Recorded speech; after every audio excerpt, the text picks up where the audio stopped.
Hello everyone, my name is Mark Louis Sayson. I am from BSCPE. Hello everyone, my name is Mark Louis Sayson. I am from BSCPE Computer Engineering from 4th year. Today we're going to discuss about finite state machine or FSMS, one of the most important building blocks in digital circuit design. Now our prof has provided us a video about explaining more concept or more information about the finite state machines, and you can see here that they are the contents drawing and the contents providing information about the finite state machine. Now moving forward, based on this slide, finite automata are often used in front-end of programming language. Compilers such as Frontend may compromise several finite state machines that implement a lexical analyze and parser. So we're going to talk about more about this. So to make this concept easier to grasp, let's start with a simpler but familiar example, the traffic light system. Think of a traffic lights cycling through red, green, and yellow. Each light represents a state, and the transfer between them happens because of their timer input.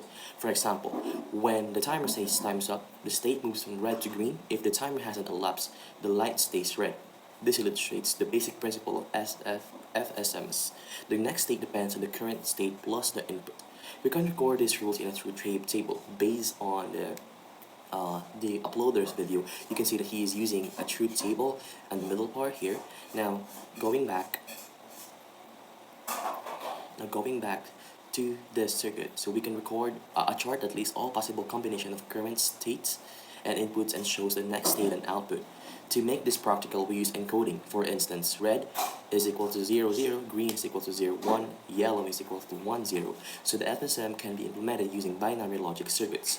Then the video then introduced a second example, adding complexity with a track sensor. Here, the FSM has only two states, stop and go, but now the system outputs a pollution warning if trucks are waiting while the light is red.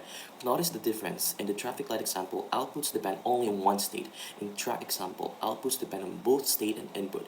The distinction that brings us to the two major types of SMS. More machines where outputs depend only on states, milli machines where output depends on both states and inputs.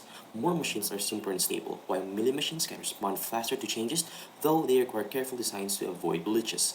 Once the truth table and encodings are complete, we can actually find and implement FSMS in hardware using flip-flops to store the state and logic gates to determine the next state and outputs. This is where abstract theory connects to real-world digital circuit designs.